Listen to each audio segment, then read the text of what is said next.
Tere! Järjekordsele graafikule oleks vaja leida valem. Alustame jälle analüüsist. Ma näen, et tegemist on parabooliga, järelikult peab olema tegemist ruutfunktsiooniga. Mida ma veel saan siit vaadata, on see, et kuna parabool avaneb ülespoole, siis see A on mul positiivne. Aga kui see tuleks ka negatiivne, siis ära pane sinna üldkujusse seda miinust sisse, vaid sa saad pärast selle järgi kontrollida, et ahaa, jah, tuli negatiivne. Aga ma näen praegu siit jooniselt, et haripunkt ei ole punktis 0,0 enam, vaid ta on ära nihkunud. Kus suunas ta on nihkunud?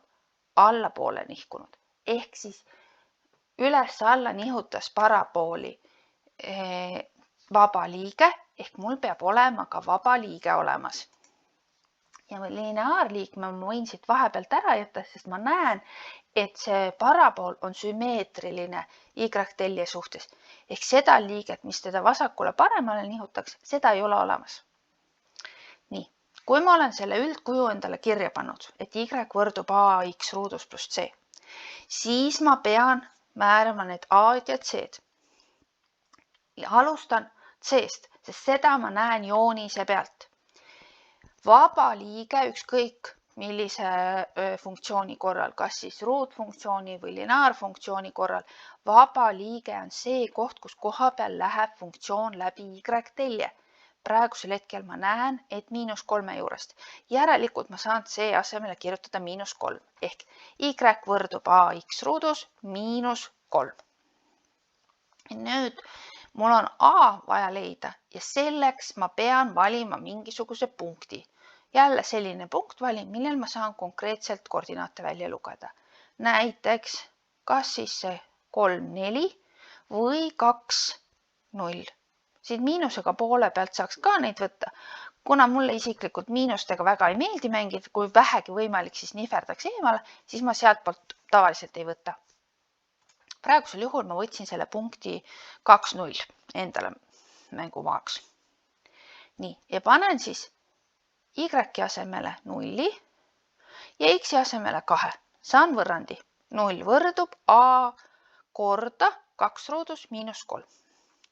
Hakkame lihtsustama. 2 võtan ruutu ära, saan 4. Nii, jälle ebatüüpiline see kirjutusviis, muudan ära. 0 võrdub 4A -3. Ja nüüd ma näen, et see 4A on valel pool. Aga mulle praegusel juhul tegelikult meeldib see, et see 4 on positiivne arv. Ja ma parema meelega saaksin sellest -3 siin lahti, sellest miinusest. Ehk ma teen sellise lükke, et ma viin selle -3 teisele poole, mõttes saaks nagu 3 võrdub 4A, aga siis ma kohe keeran kogu võrrandi ümber ka. Ehk 4A võrdub 3. Viisin -3 teisele poole ja kohe keerasin võrrandi teistpidi. Et ma ei hakanud seda 4A-d üle viima. Kui sa viiksid 4A-d teisele poole, siis sa saaksid, et -4A-d võrdub -3, jagad seal -4-ga läbi, lõpptulemus on ikka sama. Lihtsalt praegusel hetkel ma sain miinuseid siia vähem. Jagame 3 4-ga, saame A võrdub 0,75. Ja lõpptulemuse saangi panna kirja niimoodi, et Y võrdub 0,75 X ruudus -3. Lahendatud, valem leitud. Head harjutamist!